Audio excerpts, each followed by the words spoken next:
It's already beginning to feel like fall with cool and crisp temperatures in the air. And even before students head back to school, post-secondary institutions in Ottawa are planning ahead for what the winter semesters might look like. Most colleges and universities would have been reopening their doors to tens of thousands of students starting tomorrow, but now only a selected few will be on campus at any given time. The novel coronavirus pandemic has shifted most classes online, with students participating through virtual learning. But even now, before students begin their fall term, post-secondary schools need to plan ahead for what learning might look like months from now. Algonquin College was the first to say online learning will be here to stay for the next little while. Amidst the uncertainties of the COVID-19 pandemic and in an effort to maintain the health and safety of our employees and students our number one priority, we have decided to take the same approach for the winter term as we did for the fall term, said Algonquin College President Claude Brule in a letter to students. Our winter term plan is to minimize face-to-face instruction and promote the delivery of remote academic instruction whenever possible. Many programs and most services will be offered remotely, and the remaining programs will be a combination of remote learning and select on-campus academic activities. We learned a lot this summer during our successful summer pilot program, which saw over 600 students return to campus for learning activities during July and August. That experience has helped us build a plan for the fall term that considers every detail. Some aspects of this plan include students attending campus must complete a mandatory online health and safety training. Access to campus will be limited to only those who must be there, with roughly only 10% of the student population being in the building at any given day.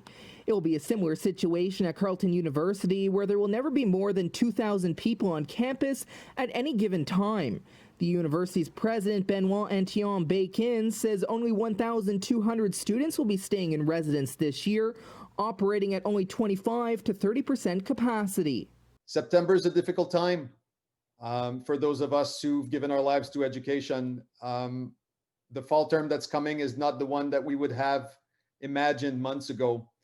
As I wrote to the Carleton community yesterday, it will be strange not to welcome 35,000 people to our campus come September 9th. But we'll be making sure that our students feel welcome. We'll be making sure that our online courses, our programs are vibrant and stimulating, that our services, very much including mental health services, are all delivered as they usually are. At the University of Ottawa, the school says 3,000 students will be learning on campus this semester, spread out throughout the building. It comes after a summer which saw 700 students call the university home, something the school's president takes pride in, saying no incidents or outbreaks were ever reported. One thing, we do insist that students behave responsibly on campus, but also outside of campus. So they're a member of the community 24 hours a day, and it will be very important that their behavior is exemplary, not only on campus. The city says bylaw officers will be out in full force over the first few weeks to ensure no large gatherings or parties are taking place. If a large group of people is caught together not following social distancing rules, they could face a hefty fine. Bylaw and Ottawa Police Service will be out issuing tickets for anyone that breaks the provincial order prohibiting large gatherings. If you don't cooperate, you'll have to pay a fine of $880. That is a very expensive fine for hosting a party that's gotten out of control with far too many people. Now, the start of this school year really is something that has never been seen before, and as most people who have experienced post-secondary school knows, the first week is usually full of activities and Frosh Week and different things which are held in person. However, because of COVID-19, that won't be happening this year. Much of those activities instead will be going virtual.